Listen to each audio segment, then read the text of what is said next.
Saudaraku, pelatih Respol Ko Hye-jin sudah memiliki gambaran bagaimana Fanja Bukilik dan Megawati Hanyasri bisa menjadi protagonis dalam menantang perburuan gelar juara Liga Voli Putri Korea 2024-2025.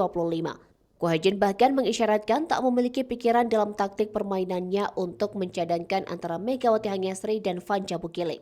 Sekedar informasi, baik Mega dan Bukilik memiliki posisi yang bertabrakan. Sama-sama berstatus sebagai legend asing Respal di musim ini, keduanya mengemban tugas serupa. Megawati dan Bukilik merupakan pevoli yang beroperasi sebagai oposit. Menjadi pertanyaan di kalangan volleyman tanah air, bagaimana Ko Hye-jin dapat mengoptimalkan keduanya. Kemungkinan terburuk ada salah satu yang akan dicadangkan. Namun Ko Hye-jin menepis adanya kemungkinan terburuk itu.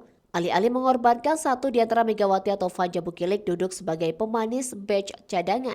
Pelatih Respal tersebut memilih memutar otak agar kedua pemain asingnya itu dapat bermain bersama. Musim lalu, kota pemain asing non-Asia Respal dihuni oleh Giovanna Milana asal Amerika Serikat.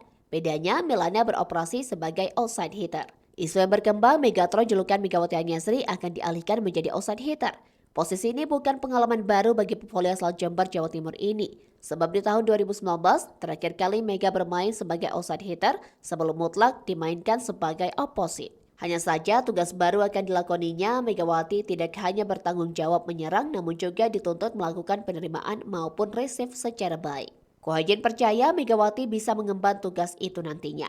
Sebab di mata pelatih Respak, oposit timnas voli putri Indonesia ini dikenal sebagai pribadi yang baik dan bekerja keras. Park Ye-min, Lee Sung-woo, dan Park Seo-joong memiliki tugas sama pentingnya selain membantu dalam hal penerimaan, terang Ko Hye-jin.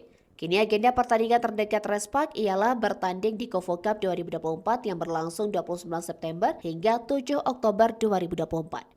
Adapun kompetisi Liga Voli Putri Korea Selatan 2024-2025 baru memainkan laga pertama pada 19 Oktober 2024.